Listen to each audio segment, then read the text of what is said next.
안녕하세요. 유튜브 사업가 신신당부의 신중호 변호사입니다. 오늘은요 그 최신 판례 두 가지를 종합해서 그 해설을 해드리려고 하는데요. 그래서 오늘 주제를 좀 정해봤습니다. 그 주제는 바로 성적 수치심의 역습입니다. 주제가 좀 거창하죠. 오늘 준비한 내용을 통해 신신당부 구독자 여러분들도 같이 성적 수치심에 대해서 생각해보는 시간을 가졌으면 좋겠습니다.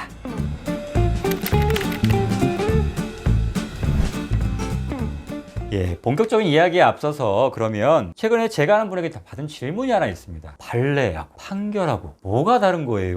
라고 물어보시더라고요. 좀 많이 들어보셨을 거예요. 어떤 경우에는 판례라고 하고 어떤 경우에는 판결이라고 이렇게 표현하는데 사실상은 동일한 개념입니다. 판례는 판결예, 판결의 예시라는 뜻이라서 그러니까 하나하나의 재판의 결과는 판결이라고 표현하고 판결들의 어떤 경향을 나타낼 때는 판례라는 표현을 씁니다. 근데 사실상 동일한 개념이기 때문에 딱히 구별할 필요는 실익은 없습니다.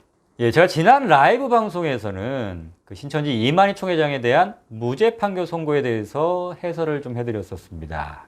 근데 그 판결의 문제점이 바로 뭐냐? 너무 법원에서 역학조사라는 개념을 너무나 좁게 해석을 해서 설문조사나 면접조사 아니면 뭐 검체 채취 등의 방법, 이게 바로 역학조사의 방법인데 그 외의 것은 역학조사가 아니기 때문에 그것을 따르지 않았다고 하더라도 처벌할 수 없다라고 아주 형식적으로 기계적으로 판단했다고 말씀드렸습니다. 근데 반대로 오늘 문제가 되는 두 가지의 판례는 그 문헌에 그대로 판단한 게 아니라 너무나 그걸 해석을 넓게 해석해서 문제가 된 사례들이에요. 그러니까 정반대의 개념인 거죠. 하나는 너무 좁게 해석해서 문제가 됐고 이번엔 너무 넓게 해석해서 문제가 되는 사례들입니다.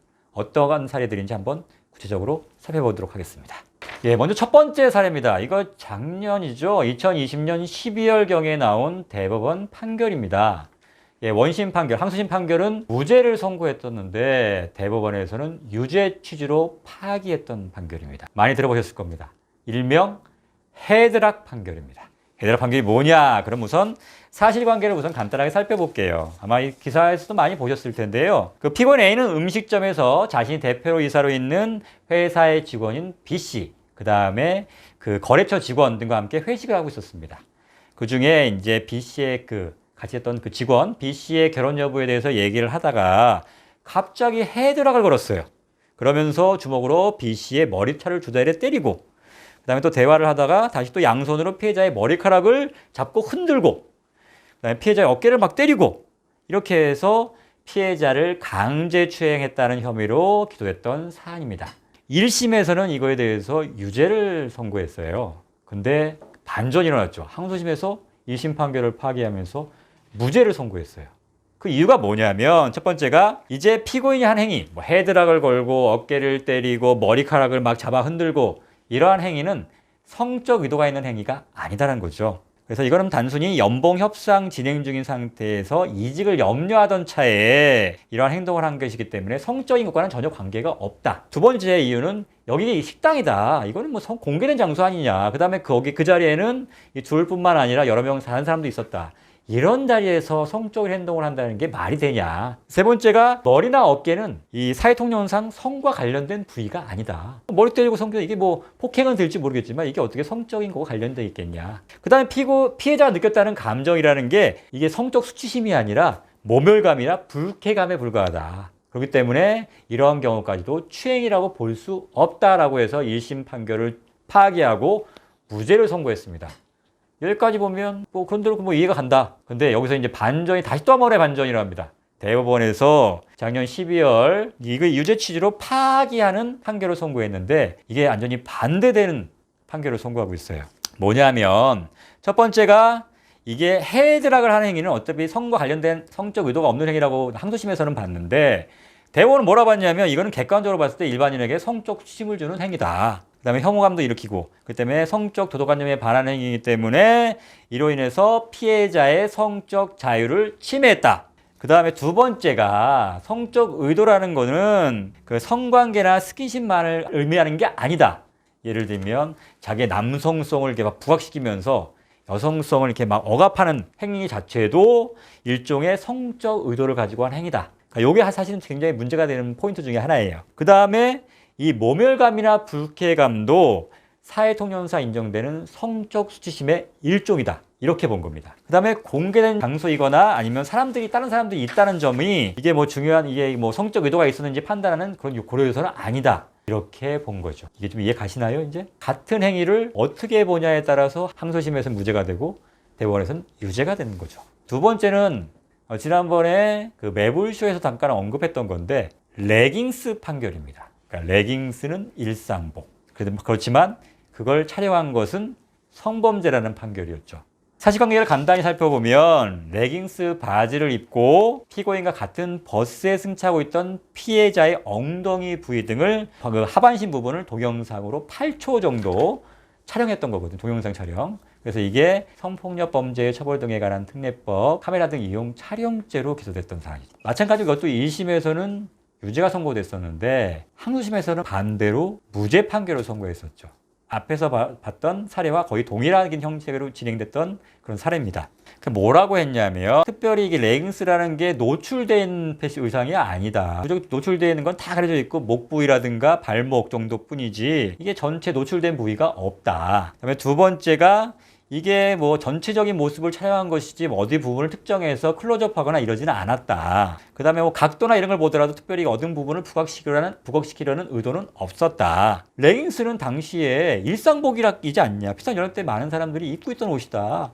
그걸 갖고 찍은 거를 무슨 이거를 찍었다고 해서 무슨 성적 욕망의 대상으로 삼았다. 이렇게 볼 수는 없다. 그 다음에 피해자 당시 표현한 감정은 기분이 더럽고 어떻게 저런 사람이 있나라는 거를 표시한 건데, 이거는 불쾌감이나 불안감을 표시한 거지 그걸 넘어서 성적 수치심을 나타낸 게 아니다. 이렇게 판단을 했습니다. 마찬가지로 대법원은 작년 12월경에 유죄 취지로 파기환송을 했죠. 그 취지가 뭐냐면 반대 개념인 거예요.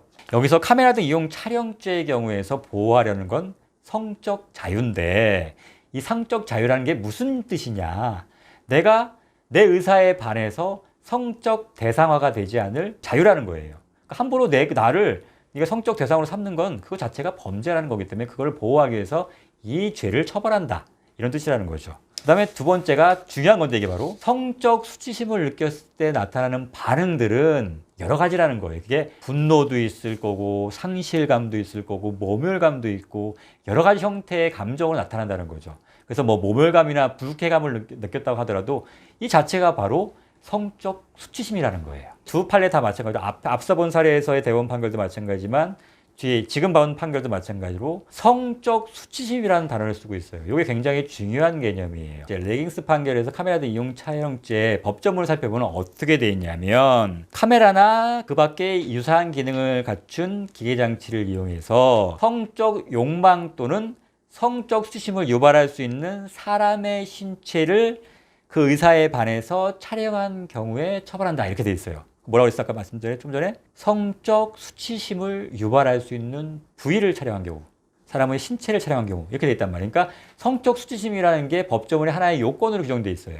그 다음에 또 한 가지, 판례는 그동안 이 강제추행죄에서의 추행을 뭐라고 정의를 내렸냐면, 추행이란 일반인에게 성적 수치심을 일으키고 선량한 성적 도덕관념에 반하는 행위라고 이렇게 판시했단 말이에요. 그러니까 여기서도 마찬가지로 성적 수치심이 필요하다고 그동안 판시해왔단 말이에요. 그렇기 때문에 이 법문 그대로나 아니면 그동안의 판례에 따르면 이 성적 수치심이라는 것이 있느냐, 느껴지느냐, 그거에 따라 그건 성적심을 느껴질 만한 행위를 했느냐, 아니면 성적 수치심을 느낄 수 있는 그런 신체를 촬영했느냐, 이게 유죄와 무죄를 가르는 아주 중요한 개념이었다는 거죠. 그래서 그동안 카메라 등 이용 촬영죄나 아니면 이 강제추행죄에 대해서 이제 무죄를 주장하는 경우에서는 어떻게 주장해 왔냐면, 첫 번째가 예를 들면 신체 부위 등을 얘기했죠. 예를 들면 손이나 어깨는 신체적으로 성적인 부위가 아니다. 따라서 이것을 만지거나 터치한 것은 성적 의도가 없다. 이렇게 주장하고, 그다음에 또 한 가지는 공개된 장소거나 다른 사람이 있었기 때문에 거기에서는 추행을 일어나기가 좀 어려운 장소 아니냐. 따라서 이런 공간에서 어떤 터치가 있었다 하더라도 이거는 성적 의도가 있는 행위가 아니다. 또 한 가지는 바로 피해자 느꼈다는 감정이라는 게 성적 수심이 아니라 불쾌감이나 모멸감 아니냐. 근데 성적 수심을 느끼는 행위가 추행인데 그걸 느끼지 않았다고 하니까 이건 무죄가 아니냐. 이렇게 주장을 해왔다는 거죠. 근데 이제 대법원 판례 취지를 이제 앞으로 계속 따른다고 봤을 때 이제 이런 전략은 더 이상 통하지 않을 가능성이 높아졌다는 거예요. 이게 지금 보신 것과 같이 이제 성적 수신 같은 경우에 그동안에는 이제 불쾌감과 모욕감하고 성적 수심을 구별했어요. 나의 행동이 너한테 불쾌감이나 모욕감 이런 걸 줬을지는 모르겠지만 이게 성적 수심까지 준 건 아니지 않냐. 그렇기 때문에 이거는 강제추행죄나 카메라 등 이용 촬영죄에 해당되지 않는다 이렇게 주장했었는데 성적 수심의 개념을 아주 넓혀버렸어요. 분노, 모욕감, 불쾌감도 다 성적 수심이라는 그 감정들이다. 이렇게 해버리니까 더 이상 이제 할 말이 없어져 버린 거죠. 피해자가 느꼈다는 감정이 불쾌감이든 모욕감이든 다 성적 수심에 해당되기 때문에 이거는 그런 부위, 그런 감정을 느끼도록 하는 행위를 했다면 당연히 이거는 강제추행죄가 성립할 수 있다고 보는 거죠. 예, 그러나 사실 이는 법 개정을 통해서 예를 들면 카메라 등 이용 촬영죄의 경우에 성적 수심을 유발할 수 있는 부위, 다른 사람의 신체 이 부분에서 성적 수심이라는 부분을 삭제하거나 아니면 그동안 판례가 유지해왔던 그 각 추행의 개념에서 그 성적 수침을 느끼게 할 수 있는 어떤 행위라고 했던 것들을 바꾸는 방법으로 해결해야 되지 그냥 성적 수침이라는 개념은 그대로 둔 상태에서 그 범위만을 계속해서 확대하면서 처벌 범위를 넓히는 방식으로 한다면 일반 국민 입장에서는 내가 어떤 행위가 이게 추행죄나 가해라든 이용죄로 처벌받는 행위고 어떤 행위가 처벌받지 않은 행위인지를 알 수 없다는 거죠. 사실 법이라는 것은 누구라도 이런 행위는 금지가 되고 이거를 위반했을 때는 처벌받는구나 라는 걸 명확하게 알 수 있어야 되는데 지금 상황은 전혀 그렇지가 못해요. 지금 강제추행죄나 카메라등죄가 어느 범위까지 확대될지는 전문가인 저조차도 예상하기가 어렵다는 거죠. 또 한 가지 문제는 뭐냐면 이제 이렇게 가다 보면 어떻게 되냐면 그 상대방의 동의 없는 접촉 행위는 다 처벌하겠다. 왜냐하면 내가 거기 성적 의도라는 것도 사실은 중요하지 않고 내가 불쾌감이나 모욕감을 느껴도 성적 수침에 해당되기 때문에 단순히 다른 사람의 신체에 동의 없이 터치가 일어나면 이거는 성범죄가 될 수밖에 없는 거란 얘기예요. 그래서 저는 이렇게 만약에 계속해서 판례를 유지할 거라면 비동의 접촉죄를 신설해야 된다고 생각을 해요. 그러면 단순히 부위가 중요한 것도 아니고 나의 의도가 중요한 것도 아니고 그 다음에 상대방이 성적 수침을 느껴냐도 어차피 모멸감이나 불쾌감을 느끼면 되기 때문에 그냥 비동의, 상대방의 동의 없이 접촉하면 처벌하자. 자, 이렇게 하는 게 오히려 어떤 행위가 처벌받는지를 명확하게 알 수 있다는 거죠. 아니, 그렇게 해야지 단순히 해석 갖고 계속해서 넓히는 쪽으로 해석하는 거는 말이 안 된다는 거예요. 아니, 그렇게 죄형 법정주의에 따라서 그 이만희 판결 같은 경우에는 그렇게 좁게 해석했던 법원이 왜 성범죄의 경우에만 유독 넓게 해석하는지 사실 전 잘 이해가 가지 않습니다. 반대로 지금 같은 경우에 대부분의 사례가 남성이 여성의 신체를 터치하거나 한 경우에 이제 성범죄로 처벌하겠다는 건데 근데 이게 실무상 이제 반대의 경우 남자들도 여성분들이 남자들의 신체를 터치하는 거를 만지는 경우에 대해서 다 좋아하지 않아요. 불쾌감 느끼거나 싫어할 수 있단 말이에요. 근데 이걸 처벌하는 건 전 아직까지 본 적이 없는 것 같아요. 속된 말로 어떤 경우에는 뭐냐면 에이, 지도 좋았으면서 이렇게 하는 경우도 있어요. 그러니까 같은 상황이에요. 동의하지 않은 상태에서 접촉이 일어난 상황인데 남자가 여성을 접촉하면 이거는 성범죄라서 처벌하고 반대로 여성이 남성을 터치하는 경우라면 그냥 통상 일어날 수 있는 정도. 이게 보통 이게 술자 같은 경우에서 술이 들어간 상태에서 이게 여성인들에 의해서 남성이 터치되는 경우도 간혹 있거든요. 근데 그런 경우는 그냥 넘어가 버리고 만다고요. 이거 문제 삼는 게 오히려 이런 속 좁은 놈 아니면 이상한 놈 이렇게 치부될 수 있기 때문에 얘기도 못해요. 자기가 아무리 기분 나쁘다 하더라도. 그러니까 이거는 같은 상황인데도 불구하고 다르게 지금 판단하고 있는 결과란 말이에요. 이게 과연 합리적이냐?